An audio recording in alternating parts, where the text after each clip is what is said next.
All right, I'm sure you're absolutely clamoring to hear what I have to say about the AP Physics C electricity and magnetism questions that were released yesterday. I couldn't get to you until now because yesterday I was at a family reunion for my wife's side of the family. So there you go. Lots of fun, lots of kids that my kids could play with. Okay, so what do we got here? And I will tell you that I did have a look at these while I was at the family reunion because I was on lifeguard duty, and it's kind of difficult for a kid to drown in, a wading pool. So I'm checking all this stuff out, and so I have seen it in advance and thought about them in advance. It's not usually the case.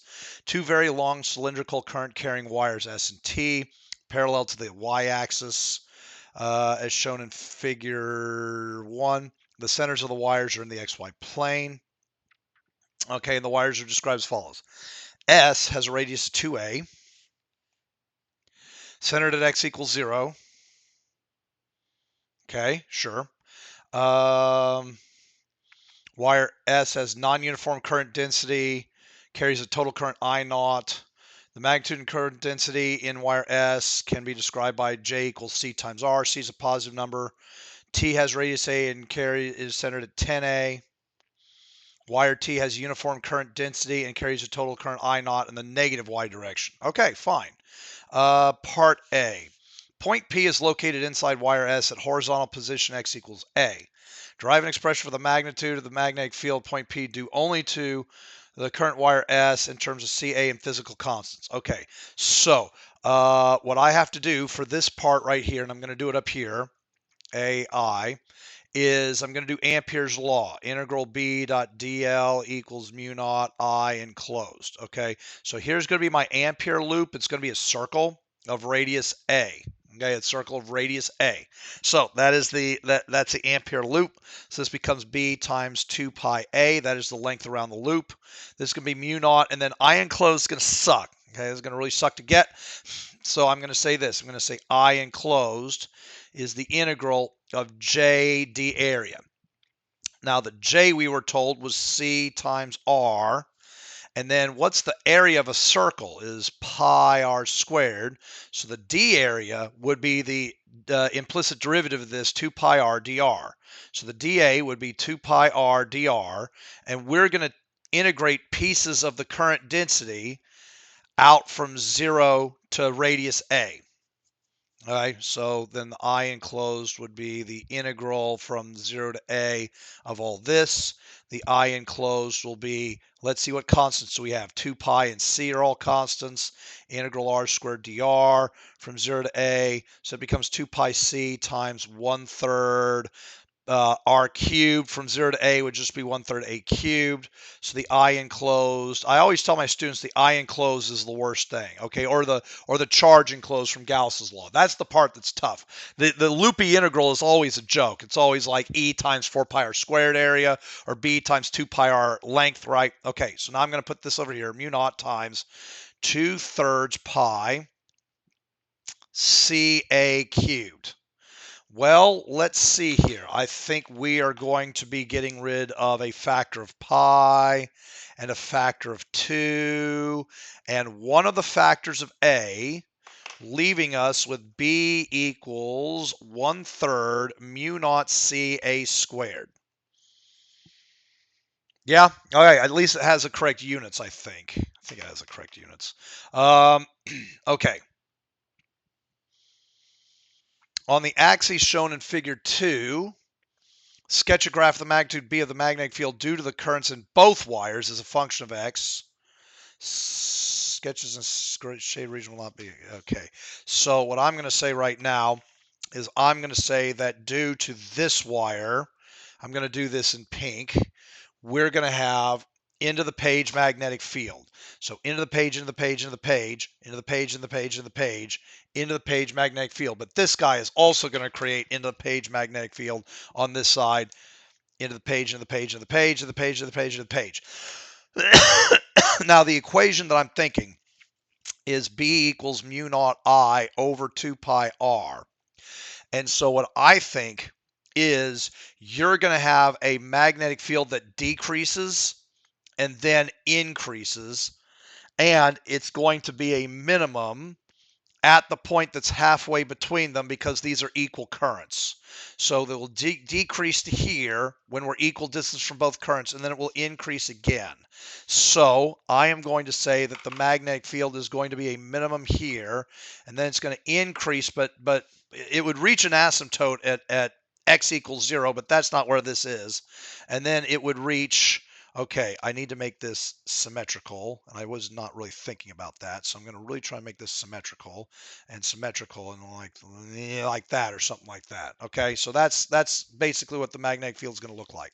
Okay, at the instance shown in figure 3, a small sphere with charge q is located x equals 5a and moving in the xy plane with speed v in the positive x direction. At this instant, the net magnetic force is magnitude F. Derive an expression for the magnitude of the force on this charge, magnetic force, in terms of all that crap. So here's what I'm going to say. I'm going to say that the B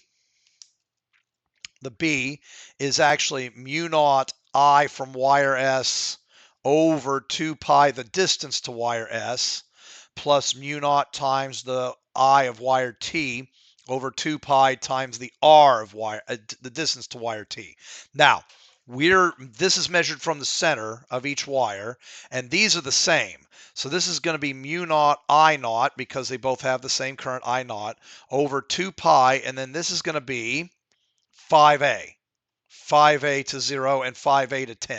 So 5a plus another mu naught I naught over 2 pi times 5a. Why? Why is it plus? Well, once again, this current is making out of the page.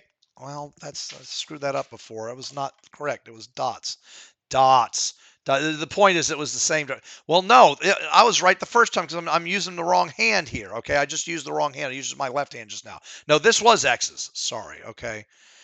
The X's and the right. Okay, so here we go. So yeah, so we have X's and we have into the page on this side X's. I'm twisting my arm in order to try and show that right there. So yeah, so it's into the page magnetic field. It's two into the page magnetic fields. So if you add them together, you get mu naught I naught over 5 pi a once you add them and cancel out the factors of 2. Okay, so that's B. Now, to get the force, I'm going to say force is capital Q, VB, because this is all into the page magnetic field, and the V is perpendicular to the magnetic field, so I don't need the sign.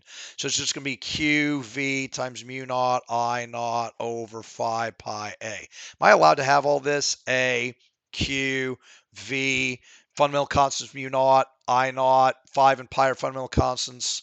Yeah, okay. Well, that's what I think. If it were me, I would probably have written something up here like the two magnetic fields from S and T add since they're both into the page. I probably would have started with a sentence here.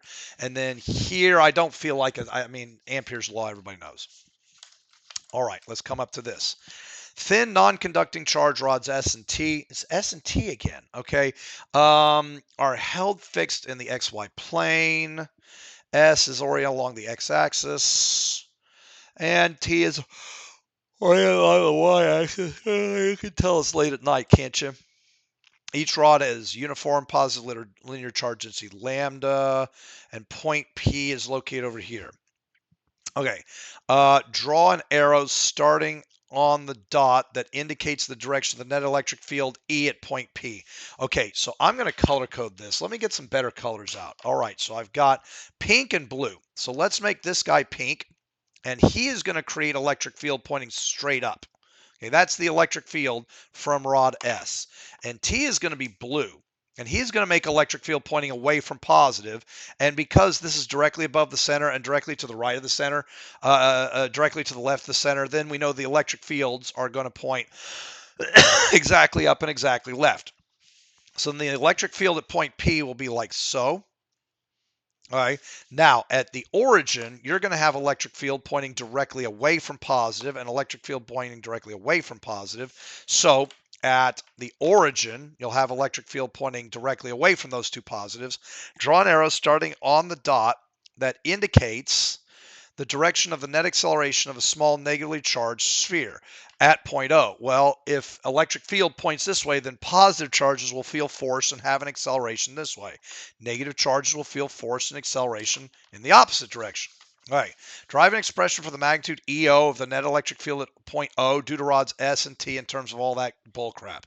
Okay, so what I'm going to do is I'm going to do this right here. So for B, and is that just B? It's not BI, right? Okay, so I'm going to say this. Just get the E of rod S. So how am I going to do that? I'm going to say the electric field from rod S is integral K dq over R squared times R hat.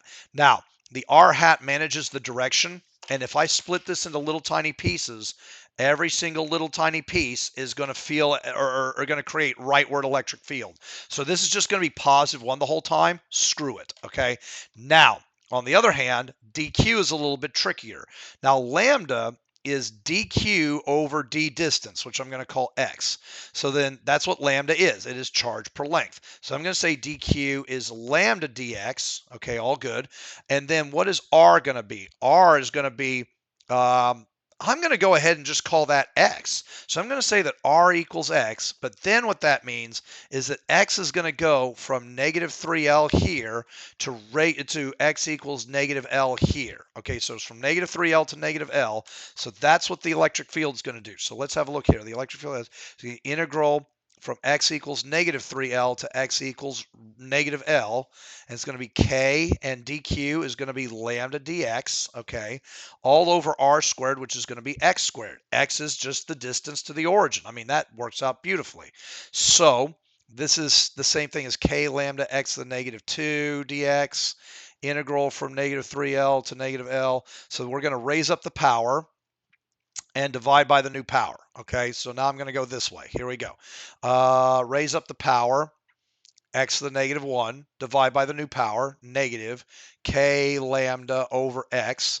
And we're going to go from negative 3L to negative L. But if you flip this to positive, then we can flip the bounds and just say negative 3L here, negative L here. So I'm going to plug in negative K lambda over 3L minus a negative K lambda over L. And so this is just 1/3, a negative 1/3 plus 1. So your electric field is going to be 2K lambda over 3L. Now, that's just the electric field due to S.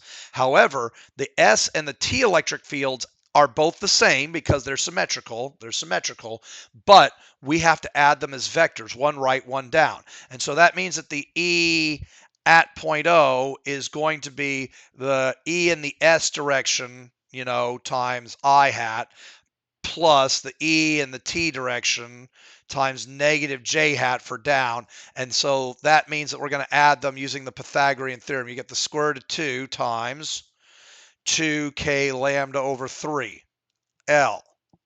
I think that's the electric field at point O.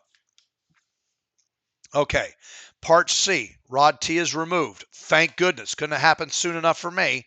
And rod S is then moved such that the right end of rod S is at the origin O. Rod S is then moved with speed V in the negative x direction as shown.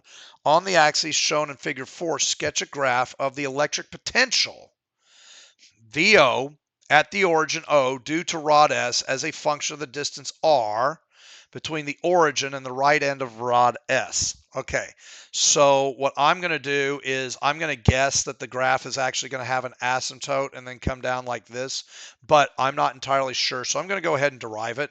So V is, again, the integral of K dq over R, but just over R, okay, just over R, not R squared, and there's no direction R hat. But dq is still lambda dx, and I'm going to say that R is going to be X, but now what I'm going to do is I'm going to do a funny thing. I am actually going to make the bounds move, okay? I'm going to make the bounds move. So the bounds are going to be from negative L minus VT, because what is this going to do? It's the right hand side is going to be VT, distance equals velocity times time, like super basic equation that you learn in seventh grade or sixth grade, right? And then minus L, and then this will just be minus VT right here, because this will be at the right end right there, right? So I'm actually changing the bounds as the time goes on. Okay, so this is just going to become natural log. It's just going to become K lambda times the natural log of negative VT. That sounds really bad. Okay, well, maybe not so bad, because that's technically the way it's supposed to be. All right, and then minus natural log of negative L minus VT. Okay, but and then that's V. But then what we know is K lambda, and then this can be natural log of negative VT over L. Well, then I'm just going to make it VT over L plus VT like that. Okay, does that make sense? Because all the negatives can cancel out anyway. Now, that being said, as T advances, we are getting closer and closer and closer to, um, why does this not work for me? As T advances, this whole thing gets closer to 1, and the natural log of 1 is 0. But at time equals 0, you get the natural log of 0. And the natural log of 0 is actually negative 1. So how am I getting a positive here? How am I getting a positive here? How am I getting a positive here? Not sure how I'm getting a positive here. You're supposed to ask, it'd be 0 over L plus 0. So that'd be the natural log of 0, which is negative. So where did I screw this up? I don't know. Somebody in the comments is going to say, well, wait a minute, Friendsley. This is why I know it's a positive electric potential because it's a positive lambda. So this has to go up. Hey, they didn't even give me the fourth quadrant as an option.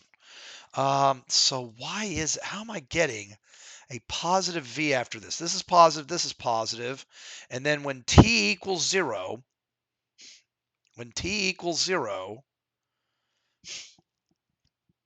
then I don't know. Did I do it in the wrong order? Should it have been L plus VT over VT? Does that make that much of a difference? If I flip this, it would be L plus VT over VT. So that'd be the natural log of infinity, which is positive infinity. So did I just do the bounds in the wrong order? I don't know. So I went from the left end. That's negative L. Isn't it? Isn't these things length L? Oh, shoot. It's technically a length 2L, but it's not like that matters, okay? The length is actually 2L, but it's not like that changes the parent function at all.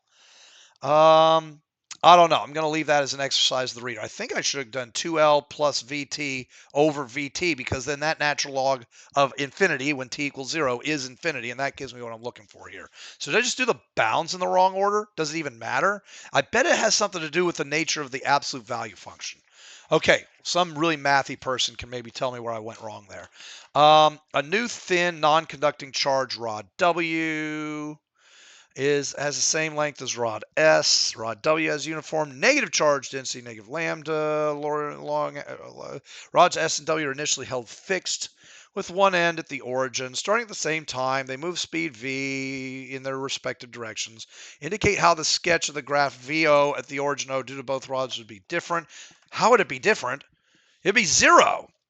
The graph would change to a horizontal line at v equals 0, since equal amounts of opposite charge are equal distances from O, causing V, the sum of K, Q over R's, to add to 0 for every tiny point of charge on each rod. Yeah, it'd just be zero. All right? It's not electric field, which would be like that direction toward the negative and away from the positive. It's not electric field, it's electric potential,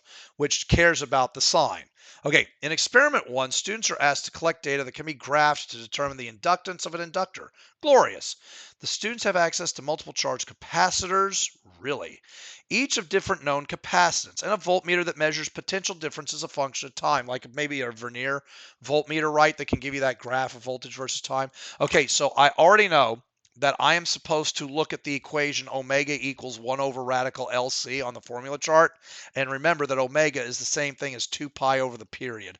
So that means that the period is 2 pi times the square root of L times C, just for future reference, okay?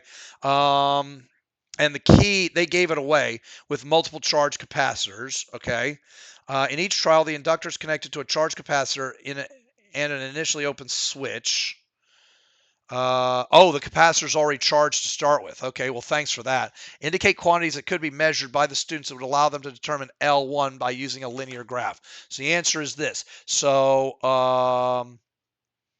okay, we know the capacitor. So, close the switch, get the V versus time graph from the voltmeter, and find the time between. Actually, I'm going to say this. I'm going to say find the time from 1 peak to 10 peaks later, divide by 10 to get the period t.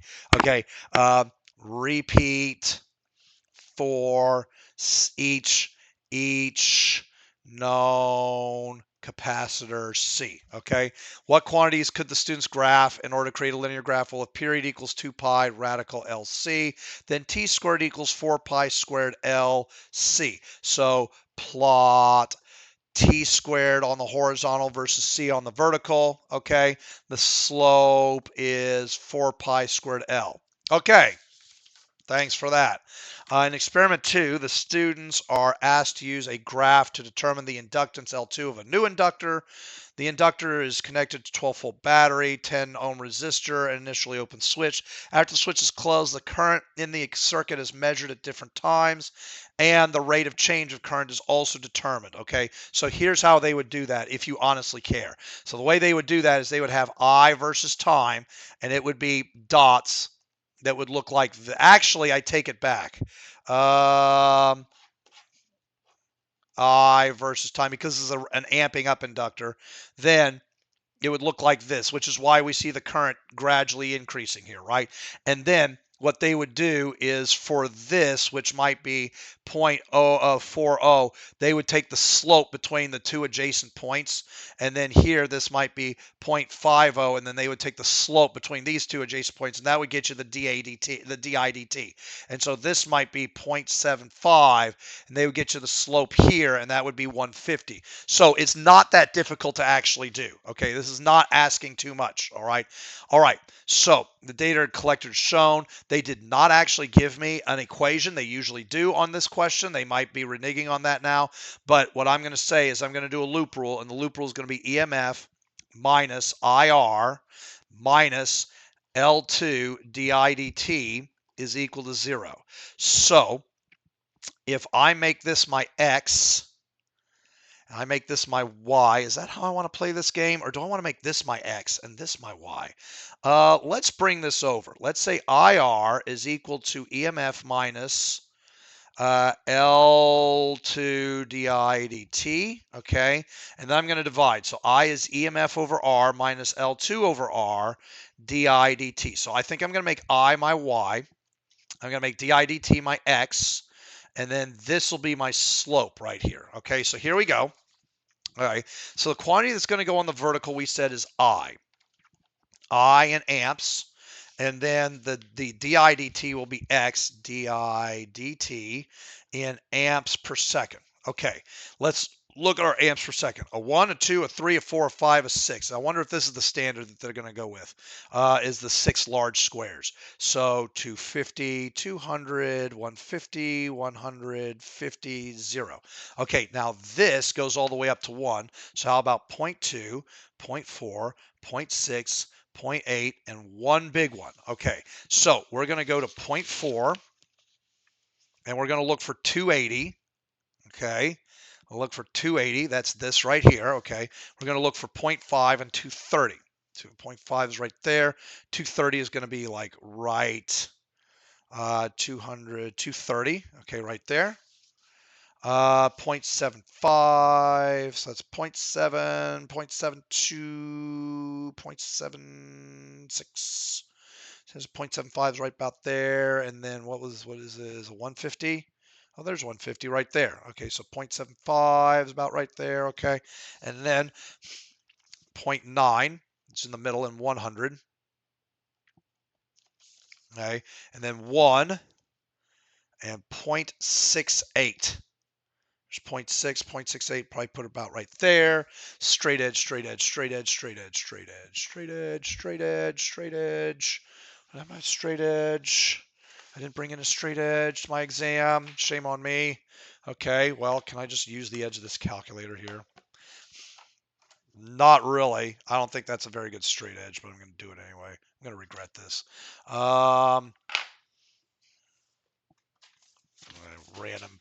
Random piece of paper that I can fold.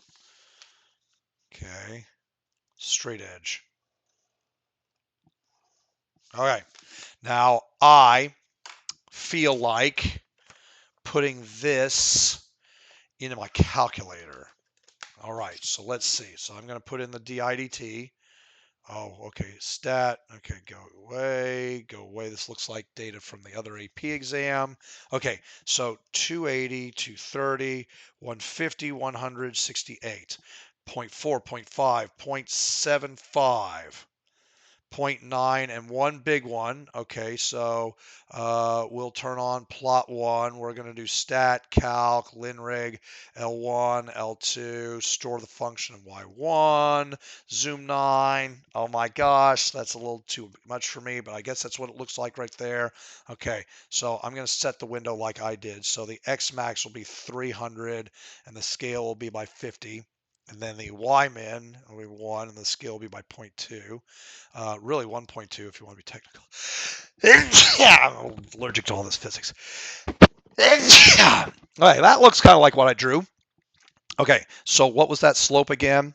Negative 0.002886. Gosh, what am I going to? Okay, so the slope equals negative 0.0. I'm definitely allergic to all this inductance. 8.7 from the TI 84 calculator. Also, the slope is equal to negative L2 over R. I demonstrated that right here. Okay, so we're going to say 0.002887 equals L2 over the R. What was the R? 10 ohms. Okay, so then we're just going to, heck, I can do that. L2 will equal 0.02887 henries. Last one. Then I can be done for the rest of the year. Till next year's AP exam. In scenario 1, a square conducting loop with a side length S is total resistance R. Great. The loop is held fixed in the XY plane external uniform time varying magnetic field is initially directed in the positive Z direction out of the page. The Z component of the magnetic field changes as a function of time according to this awesome cosine function where B0 and T1 are positive. Okay, so I'm just going to make a little BZ versus time graph because I feel like it. And so here's how this is going to work. Okay, so at time, okay, this is T1, this is half of T1, this is 1/4 T1, this is 3/4 T1, and BZ is going to be kind of and and and okay. Indicate whether the induced current I is clockwise, counterclockwise, or 0. Okay, so the magnetic field is decreasing. So if the magnetic field is decreasing, then that means that the flux is decreasing, which means I'm going to use my left hand. I put my thumb in the direction of the magnetic field. Oh, whoops, decreasing flux is the right hand. Sorry about that. And the reason why that is because E is negative defluxity time. So if defluxity time is negative, then the opposite of a negative is a positive, and that is the positive that determines my right hand. So if the flux is increasing, the opposite of a positive is a negative. Left hand for increasing flux, right hand for decreasing flux. The flux is decreasing. So I'm going to use my right hand, thumb in the direction of the magnetic field that punches out of the loop, fingers curl in the direction that the counterclockwise direction. Okay, justify your answer without only manipulating equations. Okay, well, I'm just going to say this. I'm going to say the magnetic field out of the page decreases during this time.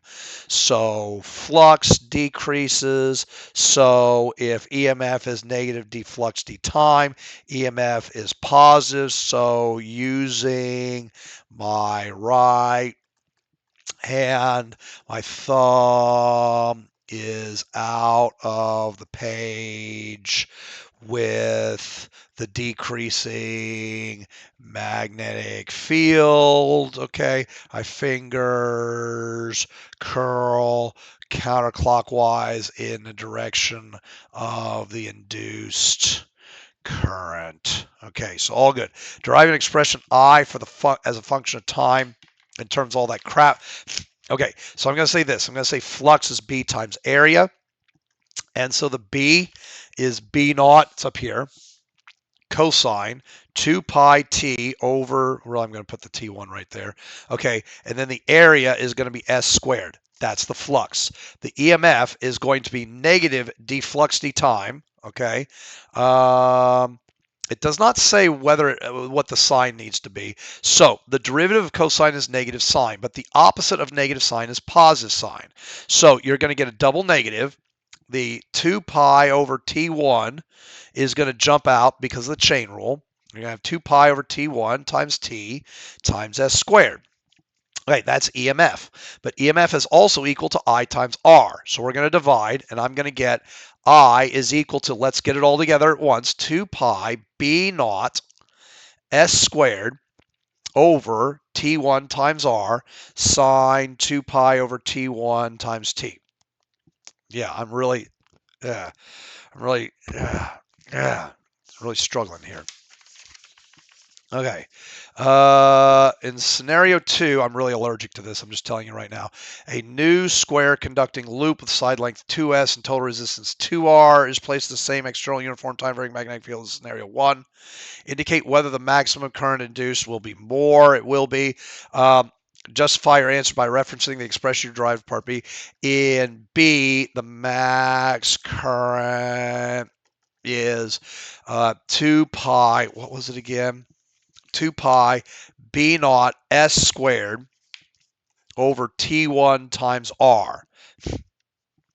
It's the same magnetic field. So doubling R doubles the denominator, but doubling S makes the numerator 4 times as much. So the net effect is 2 times as much maximum current. Okay, so there you go. Electricity and magnetism. That's the end of that. I hope you enjoyed this way more than I did, because I didn't.